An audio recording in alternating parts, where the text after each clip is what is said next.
Assalamualaikum warahmatullahi wabarakatuh. Perkenalkan, nama saya Amelia Nur Khairani, NIM 18042074. Saya berasal dari mahasiswa Universitas Negeri Padang, Fakultas Ilmu Sosial, jurusan Ilmu Administrasi Negara. Untuk pertemuan kali ini, izinkan saya untuk menampilkan sebuah hasil dari proposal penelitian saya yang berjudul penyesuaian diri siswa terhadap prapubertas di SMA Pembangunan Laboratorium UNP dan implikasinya dalam bimbingan dan konseling. Baiklah, pada bab pertama terdapat pendahuluan di mana di sana ada latar belakang, di mana latar belakang itu yang pertama adanya pertumbuhan dan perkembangan manusia. Manusia adalah makhluk hidup yang diciptakan Tuhan Yang Maha Esa yang mengalami dua fase, yaitu fase pertumbuhan dan fase perkembangan. Dan pada tahap selanjutnya ada tahap remaja, di mana suatu para ahli Prayitno tahun 2006 mengemukakan pendapatnya bahwa remaja adalah salah satu tahap dalam kehidupan manusia, dan pada masa remaja merupakan masa di mana peralihan manusia dari anak-anak menuju dewasa. Dan pada tahap selanjutnya yaitu pada fase remaja, di mana fase remaja ini adapun pendapat para ahli mengatakan yaitu Prayitno pada tahun Harlock pada tahun 1980 menyatakan fase remaja ini merupakan fase yang sangat kritis dalam kehidupan. Lalu pada tugas perkembangan, di sini adapun pendapat para ahli mengatakan pada tugas perkembangan ini Prayitno berpendapat bahwa tugas-tugas perkembangan yang harus dicapai oleh siswa SMP itu yaitu ada 5. Yang pertama, mencapai perkembangan diri sebagai remaja yang beriman dan bertakwa. Yang kedua itu mempersiapkan diri, menerima dan bersikap positif serta dinamis terhadap fisik dan psikis yang terjadi pada diri sendiri. Yang ketiga, mencapai pola hubungan yang baik dengan teman sebaya dalam peranannya sebagai laki-laki dan perempuan. Yang keempat, mengenal gambaran dan mengembangkan sikap tentang kehidupan mandiri, baik secara emosional maupun sosial ekonomi. Dan yang kelima itu ada mengenal seperangkat sistem etika dan nilai-nilai bagi pedoman hidup sebagai pribadi, anggota masyarakat, warga negara, dan anggota umat manusia. Next, selanjutnya ada tahap penyesuaian diri remaja. Lalu ada hasil penelitian terdahulu, dan yang terakhir ada fenomena. Fenomena ini adalah suatu kejadian di mana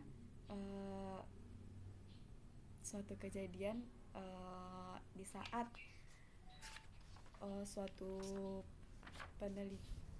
peneliti atau fenomena ini bisa disebut dengan suatu fenomena yang telah dipaparkan untuk peneliti itu supaya tertarik untuk mengungkapkan dan membahas permasalahan tersebut secara lebih mendalam mengenai penyesuaian diri siswa terhadap prapubertas.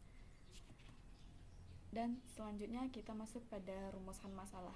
Pada rumusan masalah ini sesuai dengan batasan masalah yang telah diuraikan, maka rumusan masalah yang dikemukakan adalah bagaimana penyesuaian diri siswa prapubertas di SMP Pembangunan Laboratorium UNP dan implikasinya dalam bimbingan dan konseling.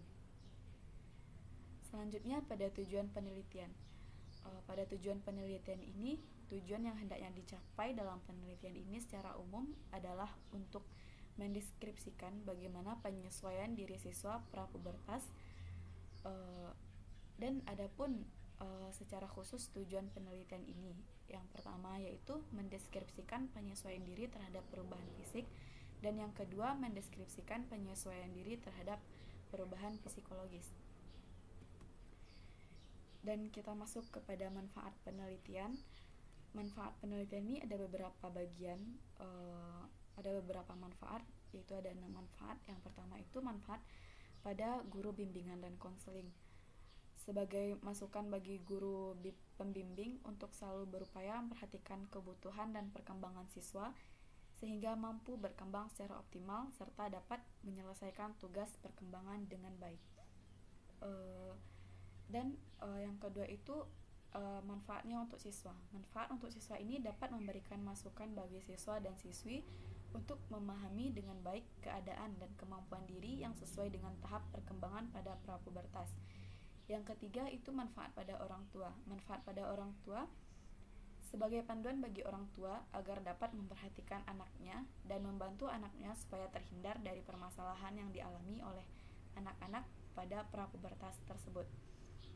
Dan manfaat bagi sekolah pun, terutama pada bagi kepala sekolah agar bisa dijadikan pertimbangan dalam memberikan kebijakan yang tepat sesuai dengan kebutuhan dan permasalahan siswa, guru, staf lainnya, dan mensosialisasikan tentang pendidikan seks kepada siswa. Yang kelima itu manfaat bagi pembaca. Peneliti ini diharapkan memberikan sumbangan kepustakaan berupa informasi tambahan yang berguna bagi pembaca dan dapat memberikan sumbangan pemikiran bagi pihak-pihak yang mempunyai permasalahan yang sama. Dan yang terakhir itu manfaatnya kepada peneliti. Penelitian ini diharapkan dapat menambah pengetahuan dan informasi bagi guru bimbingan dan konseling atau peneliti yang berkaitan dengan penyesuaian siswa pada prapubertas. Dan selanjutnya kita masuk kepada kerangka konseptual, di mana kerangka konseptual ini setelah bisa kita lihat pada gambaran yang telah saya tampilkan di depan di layar. Terdapat di sana penyesuaian diri siswa di SMP Pembangunan Laboratorium UNP, di mana pada masa prapubertas itu penyesuaian diri terhadap perubahan fisik itu ada berupa yang pertama itu ukuran tubuh, proporsi tubuh, seks sekunder dan seks primer.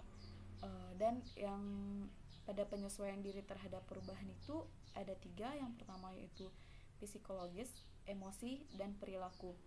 Dan pada bagian ini semuanya akan diimplementasikan dalam layanan bimbingan dan konseling.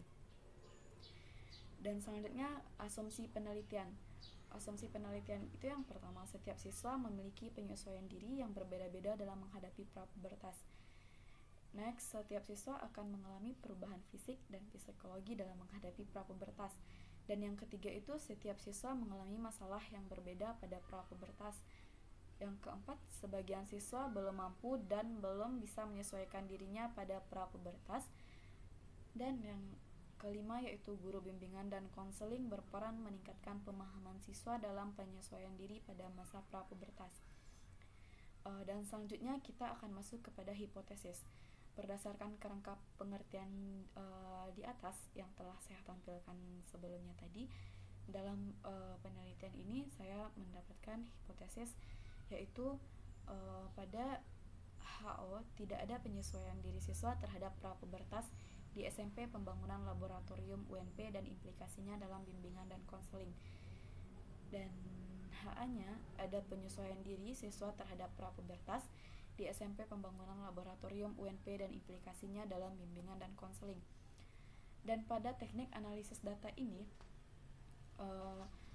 peneliti menggunakan teknik analisis data, yaitu teknik analisis statistik deskriptif dengan menggunakan persentase.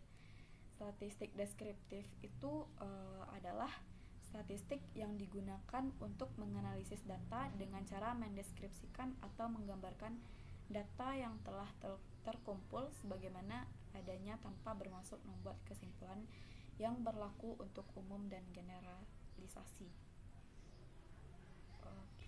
Baiklah, pada bagian daftar pustaka ini telah kita lihat bahwa di sini saya ada menampilkan beberapa daftar pustaka yang telah diambil oleh peneliti dan saya paparkan pada layar ini. Bisa dilihat. Oke. Ya, baiklah, mungkin itu yang dapat saya tampilkan pada kesempatan saya kali ini. Lebih dan kurangnya mohon dimaafkan. Saya pamit undur diri. Assalamualaikum warahmatullahi wabarakatuh.